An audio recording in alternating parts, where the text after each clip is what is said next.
Let us solve another problem on series generation. So here is the problem for us. So sum is equal to 4 plus 7 plus 4 plus 7 plus 4 dot dot dot dot up to n number of terms. So if we consider the place number, so the first place will be having the value 4, second place 7, third place will be having 4, fourth place will be having 7 and so on. So you are supposed to solve this problem. Here is the respective output of my code. So here the terms are switching in between 4 and 7 accordingly. So once it is 4, oscillating between 4 and 7 in this way, and the sum is getting populated.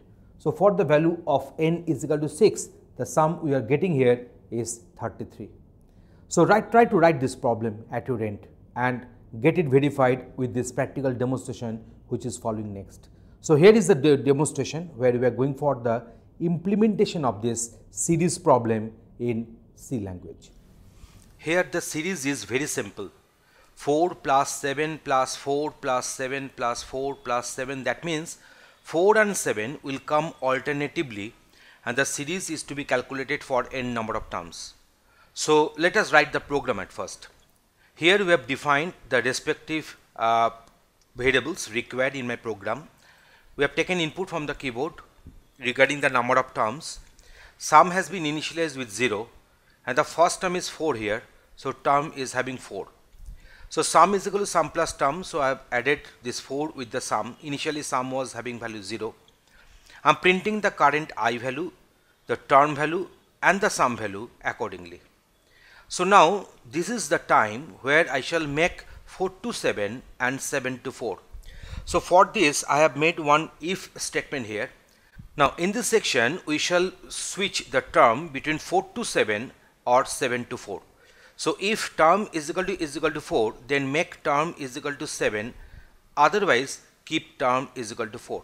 So in this way, you see, I am making this term switching from 4 to 7 and 7 to 4. So it will switch in between 4 and 7. So now after exiting from the for loop, the sum is getting printed. So let me run my program at first.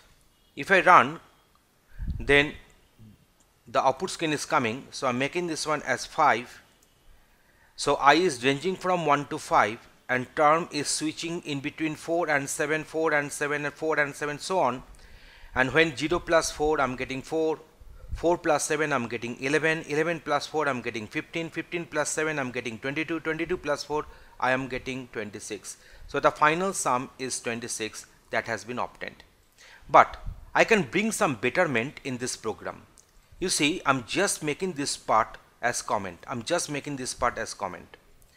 I'm introducing a new line here, that is term is equal to 11 minus term. So term is equal to 11 minus term. You see, in this case what will happen? If the term is having initial value 4, then 11 minus 4, term will get the new value 7. If the term is having old value 7, then 11 minus 7, the term will get the new value 4. In this way the thing will take shape. That means the term value will be switching in between 4 and 7 respectively. Let me run the code with the same value n is equal to 5 and let me check whether I'm getting the same output 26 or not. Yes, I'm getting the same output 26. I is ranging from 1 to 5. Term is oscillating between 4 and 7 and sum is getting incremented after addition of the sum of the term accordingly, and thus the final sum has become 26. I think you are getting this logic. You see, this if statement has been replaced by a single statement like this, and that is really very interesting. Thanks for watching this.